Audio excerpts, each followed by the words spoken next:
সিধু ও বন্ধুরা। এবার চলে আসবো আমাদের বর্তমান অনুষ্ঠানে। আমরা তিনজন বিশিষ্ট এবং গুণী মানুষকে আমাদের এই চতুর্থ বর্ষ নোয়াপাড়া উৎসবের উদ্বোধনী মঞ্চে পেয়ে গেছি। আমাদের মাঝে উপস্থিত রয়েছেন শ্রী আশিস কুমার দাস, সাইকোলজিস্ট। উপস্থিত রয়েছেন অধ্যাপক শঙ্খ বারিক, ক্রীড়া ইতিহাসবিদ, এবং উপস্থিত রয়েছেন বিশিষ্ট ডাক্তারবাবু, আমাদের সকলের অতি পরিচিত ডক্টর আবির রয়। আমরা এখন যে আলোচনায় মনোনিবেশ করব, যে মানসিক চাপ কমাতে খেলাধুলার প্রভাব এবং মনোনিবেশ গড়তে বই পড়া। তাই আমরা কথা না বাড়িয়ে আজকে প্রথমেই শুনে নেব যে আমাদের প্রত্যেকের ঘরেই শিশু রয়েছে। আমরা প্রত্যেকেই আমাদের শিশু বা ভবিষ্যৎ প্রজন্মকে নিয়ে চিন্তিত যে তাদের কি করলে পড়াশোনায় মন বসবে, তাদের ভবিষ্যৎ উজ্জ্বল হবে, তাদের মোবাইল বা এই সমস্ত ইলেকট্রনিক্স ডিভাইস থেকে কিভাবে দূরে সরে রাখানো যায়। কারণ আজকে তো আমরা যান্ত্রিকতার যুগে নিজেদের একেবারে আবদ্ধ করে ফেলেছি। হোয়াটসঅ্যাপ, ফেসবুক, টুইটার, ইউটিউবের যুগে যন্ত্র ছাড়া আমরা নিজেদেরকে এক মিনিটও ভাবতে পারি না।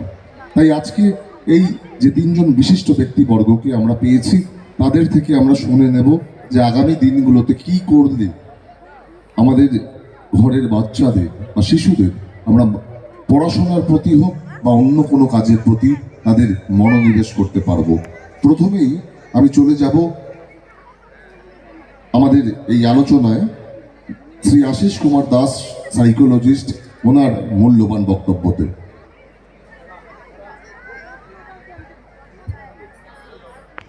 নমস্কার। সমস্ত এই উৎসব পরিদর্শনকারীকে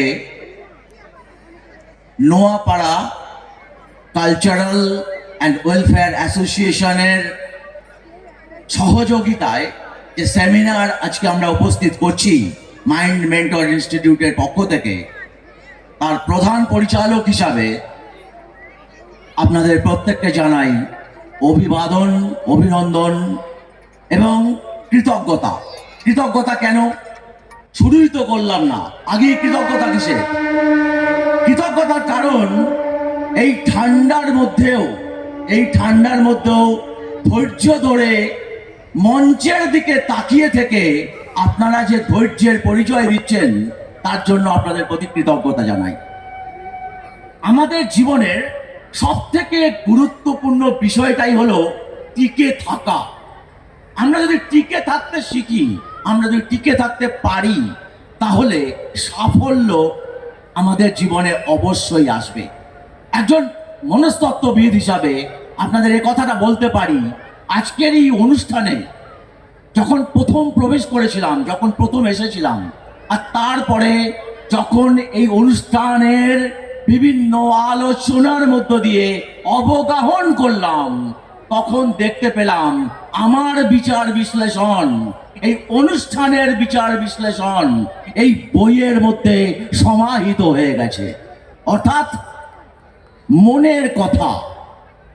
বইটির সাব ক্যাপশন, একটা সাব হেডিং দেওয়া হয়েছে, নিজের কথা নিজে লেখার প্রয়াস।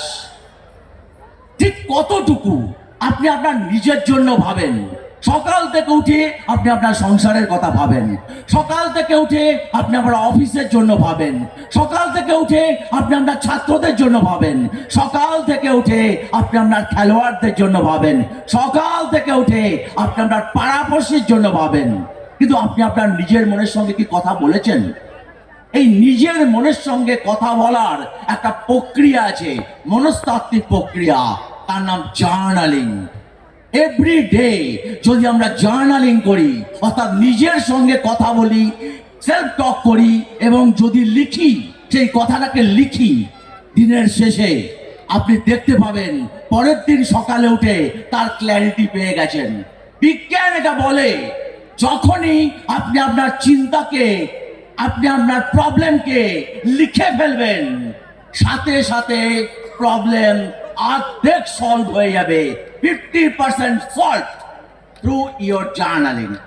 সো এই যে প্রয়াস, অক্ষর প্রয়াস, অক্ষর প্রয়াস, write a letter, write a sentence, write a book, write a journal, এটা আপনাকে আপনার অনেক সমস্যা থেকে বের করতে পারে। আমরা এখানে এই অক্ষর প্রয়াস এবং যে অক্ষরকে পড়া বা বই পড়া তার উপরে আলোচনা করতে এসেছিলাম। কিন্তু আলোচনার মধ্যে প্রচুর অভিনন্দন জানানো হয়েছে এই প্রয়াসকে, কিন্তু কেউ ভেবে দেখেছেন হঠাৎ করে এই প্রয়াসটা দরকার পড়লো কেন? হঠাৎ করে এরকম একটা মঞ্চে এরকম একটা পত্রিকার কথা কেন হলো? অ্যাকচুয়ালি এটা হচ্ছে বাধ্যবাধকতা, সমাজের প্রতি দায়বদ্ধতার বাধ্যবাধকতা। কারণ our boys and girls, our nation is suffering from social media crisis. আমাদের মনকে যেমন ভাবে ভাবানো হয় আমরা তেমন ভাবে ভাবতে বাধ্য হয়ে গেছি। রিলের স্ক্রলে আমরা আজ আবদ্ধ, সেখান থেকে বেরোবার প্রয়াস হচ্ছে এই বই। চলুন, আমি যখন অতীতে আছি তখন আমি রয়েছি এটা পাইনি, ওটা পাইনি, সেটা পাইনি, ওর গাড়ি হয়েছে আমার হয়নি, আমার হাঁড়িতে চাল নেই, ও আমার থেকে ভালো বেনারসি পরে, ও রোজ বিরিয়ানি খায়, ও আর্সেলানে যায়, আর আমি ওর ওই সোশ্যাল মিডিয়ার ছবি দেখে ভাবি ও কত বড় লোক, ও কত ভালো আছে। আর আমার ছোট ছেলেটা বলে, বাবা তুমি ভালো নয়, তুমি দিতে পারো না আমাকে রোজ বিরিয়ানির পয়সা। আমরা কষ্ট পাই বাবার, আমার ছেলেটার ওই কথা শুনে। কেন? আমার ছেলেটা একদিন ছোট্ট একটা ছবি তোলা, তার বন্ধুর ছবি বারবার এই অ্যাঙ্গেল থেকে ওই অ্যাঙ্গেল থেকে ফেসবুকে পোস্ট হচ্ছে, আর ওই ছেলে প্রতারিত হচ্ছে, ভাবছে আরে ও তো রোজ যায়। অ্যাকচুয়ালি বছরে একবার গেছিল, ফুল ছবি, সেজে গুজে নাচন কদনের ছবি আমার বাচ্চাটাকে প্রভাবিত করে, বাবা ওটা দাও। আর তখন আমার মনে হয়, পিতা হিসাবে মনে হয় আমি বোধহয় অপরাধ। এই চাপ থেকে আমাদের বেরোতে হবে, সেই চাপ থেকে বেরোবার প্রক্রিয়াটা আজকে আপনাদের শিখিয়ে দেব। কিন্তু কিন্তু সকাল থেকে বিকাল 4টে থেকে আমি এখানে উপস্থিত আছি একজন সাইকোলজিস্ট হিসাবে, এবং এই অভ্যাস প্রবণতা থেকে অবজারভেশন করছিলাম। পকেটের হাত কারো বেরোচ্ছে না, মঞ্চে সবাই হাততালি দেয়, অডিয়েন্স হাততালি দেয় না। ঠান্ডা এত কাবু করেছে আমাদের। চলুন, কারোর জন্য হাততালি দিতে হবে না, আমার জন্য নয়, নিজের জন্য হাততালি দিন। হাত তুলে ওপরে হাততালি দিন, হাত তুলে ওপরে হাততালি দিন। এই হাততালি নিজের জন্য। Self appraisal, self appraisal, self appraisal. হাততালি দিন, হাততালি দিন, হাততালি দিন, হাততালি দিন, হাত তুলে হাততালি দিন, হাত তুলে, হাত তুলে, হাত তুলে, হাত তুলে হাততালি দিন, হাত তুলে হাততালি দিন, হাত তুলে হাততালি দিন। নিজেকে নিজেকে নিজেকে ভাবুন, আপনি পারবেন, আপনি পারবেন। অতীত আমাকে নেই নেই শুনিয়েছে, আমি হতাশাগ্রস্ত। আমার ভবিষ্যৎ, এটা পাবো, এটা হবে, ওই চাকরি পাবো, ওই চাকরি হবে, পিসিএস হবে, আইপিএস হবে, হবে কি হবে না চিন্তা করতে করতে আমি অ্যাংজাইটিতে ভুগছি। অর্থাৎ আমার ভবিষ্যৎ আমাকে অ্যাংজাইটি দিচ্ছে, আমার অতীত আমাকে ডিপ্রেস করছে। সুখের জায়গা হলো বর্তমানটা, present. Try to stay at present. আপনি যদি বর্তমানে থাকতে পারেন সব থেকে খুশি থাকতে পারবেন। আচ্ছা, আপনি বর্তমানে আছেন কি করে বুঝবেন? আপনি বর্তমানে আছেন কি করে বুঝবেন? আপনার কান শুনছে, আমাকে শুনছে, আপনার চোখ অন্তকে দেখছে, আপনার স্পর্শ অনুভব করছে ঠান্ডা, আপনার নাক গন্ধ গন্ধ শুকছে, সামোসা, জিলিপি, এগরোল, সবাই এগরোলে ব্যস্ত, সবাই এগরোলে ব্যস্ত, আমি বলে ব্যস্ত। আপনাদের আকর্ষণ করছি, আপনারা আপনারা অনুভব করছেন এই সমস্ত পঞ্চ ইন্দ্রিয়ের মাধ্যমে। যখন আপনি আপনার পঞ্চ ইন্দ্রিয়কে সজাগভাবে মাইন্ডফুলি ব্যবহার করতে পারেন, তখন আপনি প্রেজেন্টে আছেন।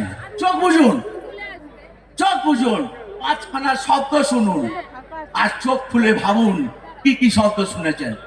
আবার চোখ বন্ধ করুন, আবার চোখ বন্ধ করুন, চোখ বন্ধ করে নাকের গন্ধ দিয়ে নাক দিয়ে শোনার চেষ্টা করুন দুখানা গন্ধ, বোঝার চেষ্টা করুন কি গন্ধ শুকেছেন।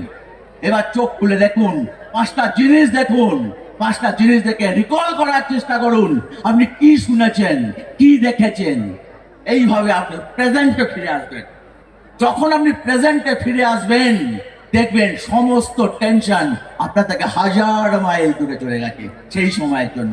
Practice it every day, practice it every time. আর রইল খেলাধুলা। খেলাধুলা ছাড়া আপনি এন্ডরফিন, ডোপামাইন দ্রুত সিক্রেট করতে পারবেন না। আপনি শুধুমাত্র মনের সমস্যা বা মনের শক্তিকে যদি জাগাতে চান, দ্যাট ইজ ট্রুলি ফিজিক্যাল, আপনাকে ব্যায়াম করতেই হবে, খেলাধুলা করতেই হবে। বাচ্চাদেরকে দয়া করে বঞ্চিত করবেন না। বরং যদি আপনার বাচ্চা অ্যাটেনশন ডেফিসিটে ভোগে, যদি আপনার বাচ্চা হাইপার অ্যাক্টিভিটিতে ভোগে, যাকে hyper activity and attention deficit disorder বলা হয়, তার জন্য শ্রেষ্ঠ উপায় হলো খেলাধুলায় দেওয়া। আপনাদের ভালো হোক। আমার বন্ধু শঙ্খবাবু এবার আপনাদের বলবে খেলাধুলা ছাড়াও বই পড়ার কি ভূমিকা রয়েছে কনসেন্ট্রেশন ডেভেলপমেন্টের জন্য। প্লিজ। ধন্যবাদ আশিস স্যারকে। আপনারা যার জন্য এতক্ষণ ধরে অপেক্ষা করছেন, মানে আপনাদের মন সবাইয়ের প্রায় ভবিষ্যতেই বিচরণ করছে। খুব বেশিক্ষণ আর মনটাকে ভবিষ্যতে রাখতে হবে না, বর্তমানেই আপনারা পৌঁছে যাবেন পরের গানেতে। তার ফাঁকে শুধু দুটো কথা আমি বলতে চাই। একটা সমস্যা নিয়ে স্যার বলেছেন, সেটা হচ্ছে মানসিক চাপ, আর একটা হচ্ছে একাগ্রতার অভাব, কনসেন্ট্রেশন। একটা সাধারণ মানুষের সাথে একটা অসাধারণ মানুষ বা যে জীবনে সফল হয়েছে আর যে ব্যর্থ হয়েছে, এই দুটো মানুষের মধ্যে তফাৎ একটা ছোট্ট জায়গায়, সেটা হচ্ছে ডিগ্রি অফ কনসেন্ট্রেশন, তার একাগ্রতা কতটা ছিল। যারাই জীবনে সফল হয়েছে যে কোনো ক্ষেত্রেই সে সফল হতে পেরেছে শুধু একাগ্রতার জন্য। তাহলে জীবনে সফল হওয়ার সূত্রটা লুকিয়ে রয়েছে একাগ্রতা। এই একাগ্রতাটা আমরা অভ্যাস করতে পারি কিভাবে? ছোট থেকে বড় সবার জন্যেই একটা বড় সমাধান হচ্ছে একাগ্রতার, সেটা হচ্ছে বই পড়া। বই পড়ার মধ্যে দিয়ে আমাদের একাগ্রতা তৈরি হতে পারে। ছোট থেকে বড় সবাইয়ের জীবনটাই এখন ওই স্মার্টফোনের নীল আলোর মধ্যে আটকে গিয়েছে। এটাই আমাদের একাগ্রতাকে খামতির পথে টেনে নিয়ে যাচ্ছে, আমাদের একাগ্রতা তৈরি হতে দিচ্ছে না। সময় অল্প, তাই বিস্তারিতভাবে বলার অবকাশ নেই, শুধু একটা জায়গায় বলি। একটা সমস্যা নিয়ে অনেকক্ষণ কথাবার্তা হয়েছে বা এই পত্রিকাটা প্রকাশ করার প্রয়োজন পড়েছে, কি না পড়ছে না, বইয়ের দোকানে বই বিক্রি হচ্ছে না, বই মেলাগুলো জনশূন্য। কারণটা কি না, মানুষ বই পড়ছে না, বই পড়ার প্রতি আগ্রহ বোধ করছে না। এর মূল উৎসটা কিন্তু লুকিয়ে রয়েছে বাড়ির গার্জেনদের মধ্যে। বাড়ির গার্জেনরাও মগ্ন হয়ে রয়েছে স্মার্টফোনে, আর তারাও সমস্ত কিছুর সমাধান খোঁজার চেষ্টা করছে ওই স্মার্টফোন দিয়ে। ছেলে খেতে চাইছে না, তাহলে স্মার্টফোন একটা রিল চালিয়ে দিচ্ছে। ছেলে দুষ্টুমি করছে, তাকে শান্ত করতে হবে, স্মার্টফোনে একটা রিল চালিয়ে দিচ্ছে। আমার সব সমাধান আমি খুঁজতে চাইছি ওই স্মার্টফোনে। তাই একাগ্রতা বাড়ানোর সহজ উপায় হচ্ছে বাড়ির বাবা মাদেরও একটু বইটা ধরতে হবে। ছেলেটা যদি দেখে যে ছুটির দুপুরে মা বইয়ের পাতা উল্টাচ্ছে, তাহলে সেও আগ্রহ বোধ করে, বইয়ের প্রতি আকর্ষণ বোধ করে। বাড়ি থেকে বাড়ির অভিভাবকরাই এই বইয়ের কালচারটাকে দূরে সরিয়ে ফেলছি আমরা। তাই ছেলেপিলেদের একাগ্রতা বাড়ানোর জন্যে বই পড়ার অভ্যাস গড়ে তুলতে হলে সবার আগে বাড়ির অভিভাবকদের কিন্তু একটু বইমুখী হতে হবে। ওই মনটা স্মার্টফোন থেকে সরিয়ে এনে একটু বইয়ে দিতে হবে। বই পড়ার কৌশল একটা আছে, দেখবেন বাচ্চারা যখন পড়ে তারা কি করে, মাথার পাশে হাত দিয়ে দুটো হাত রেখে ঘাটটা গুজে পড়ে। এটা কিন্তু একটা সাইকোলজিক্যাল বেসিস আছে। কি সেই বেসিস? না, সে চারপাশের জগৎ থেকে নিজেকে কাট অফ করে দিচ্ছে। তাই রাতারাতি আমার বই পড়ার অভ্যাস তৈরি হবে না। আমি রোজ অন্তত 30 মিনিট, না পারলে 15 মিনিট, না পারলে আমি দুটো পাতা পড়ব। কিন্তু এই দুটো পাতা যখন আমি পড়ব, ওই পাতাতেই একাগ্র হয়ে পড়ব। সেই সময় মোবাইল মেসেজে টিং করে শব্দটা বাজলে সাথে সাথে মোবাইলে কি মেসেজ এলো সেটা দেখতে যাব না। আমার সমস্ত মনোযোগটা তখন আমি ওই একটা পাতা পড়াতেই রাখবো। এইভাবে যদি দিনের পর দিন আমার পড়ার সময়টা একটু বাড়াতে পারি, একটা সময়ে গিয়ে প্রত্যেক দিন যদি আমি 1 ঘন্টা করে পড়াটা অভ্যাস করে নিতে পারি, তাহলে আমার কনসেন্ট্রেশন লেভেল বেড়ে যায়। আর যখন কনসেন্ট্রেশন লেভেল বেড়ে যায়, তখন আমি যে কোনো কাজই করি তখন ওই একাগ্রতার সাথে করি, আর তখনই আমার সেই কাজে সফল হওয়ার সম্ভাবনা তৈরি হয়। তাই বাড়ির বড় থেকে ছোট সবাইয়েরই প্রত্যেক দিন কিছুটা সময় বই পড়াটা অত্যন্ত জরুরি। ধন্যবাদ।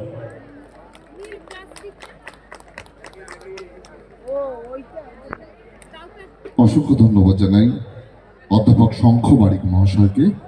এবার আমরা শুনে নেব আমাদের এই আজকের বিষয়ের উপর শিশুর মননের জন্য আমাদের কি করা প্রয়োজন, যেন শিশুর পড়াশোনার বিষয়ে মনোনিবেশ ঘটে, একাগ্রতা আসে।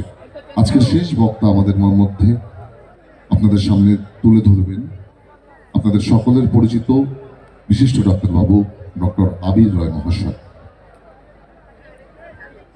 উপস্থিত সকলকে আমার নমস্কার। একটু আগে আপনারা যে দুটি বিষয় নিয়ে পড়লেন, মূলত সে টার্গেট হচ্ছে যারা নতুন প্রজন্ম এবং সবে বড় হয়ে উঠছে, অ্যাডোলেসেন্ট পিরিয়ডে যাচ্ছে, তাদের কতগুলো সমস্যা নিয়ে, যেটা খুব গভীর সমস্যা, একটা সামাজিক সমস্যা, তাদের ব্যক্তিগত স্তর ছাড়িয়ে সমাজের দিক থেকে সেটা একটা বড় সমস্যা। অর্থাৎ মনোযোগ দেওয়া, একাগ্রতা দেওয়া এবং তার জন্য কি করতে হবে সেই সম্বন্ধে সুন্দরভাবে ওরা বললেন যে খেলাধুলো এবং কিভাবে একাগ্রতা বাড়ানো যায় সেই সম্বন্ধে কিছু টিপস দিলেন। আমারও মনে হয় যে যারা এখানে উপস্থিত রয়েছেন গার্জেনরা, তারা নিশ্চয়ই অন্যান্য বিষয়ের সঙ্গে সঙ্গে এই দুটো ব্যাপারে মনোযোগ দেবেন। তার কারণ হচ্ছে আজকের প্রজন্ম কিন্তু আগামীর ভবিষ্যৎ, আগামীর ভারতবর্ষ। সুতরাং একটা জিনিস মনে রাখতে হবে যে পড়াশোনা যখন করাবেন, তখন এই যে ইঁদুর দৌড় শুরু হয়েছে নম্বরের, সেই নম্বরের পেছনে দৌড়তে দেবেন না। তাদের প্রকৃতভাবে শিক্ষিত করা, আমাদের এডুকেশন সিস্টেমটা অবশ্য সেটাকে এনকারেজ করে না। আমার এডুকেশন সিস্টেমটা ডিগ্রি নির্ভর এবং নম্বর নির্ভর, সেটা একটা বড় সমস্যা। এবং সেইভাবে সেই টানে বা সেই আবহের মধ্যে চলে যায় গার্জেনরা, কিন্তু সেইটাতে রেজিস্ট করতে হবে এবং এটা গার্জেনদেরই দায়িত্ব। অভিভাবকরা নিশ্চয়ই বাচ্চাদের সেভাবে তৈরি করে উঠবেন। আর একটু আগেই বলছিলেন খেলার কথা, ব্যক্তিগতভাবে খেলার মাঠের মানুষ আমি, যদিও পেশাটা অন্য, তবু আমি মনে করি যে অবশ্যই একটা রিল্যাক্সেশন, ডাইভারশন অফ মাইন্ড দরকার। শুধু পড়াশোনা করলে এবং ওই যেটা বলছিলেন মোবাইলেতে, সোশ্যাল মিডিয়াতে আকৃষ্ট হয়ে থাকলে, এই যে মাটির গন্ধ, ঘাসের ছোঁয়া, রোদের আলো, এই জিনিসগুলোতে যদি এক্সপোজ না হয়, তাহলে বাচ্চাদের কিন্তু সম্পূর্ণ বিকাশ ঘটে না। এবং সেটা একমাত্র হতে পারে একমাত্র খেলার মাধ্যমে। যদিও পড়াশোনাটাকে গুরুত্ব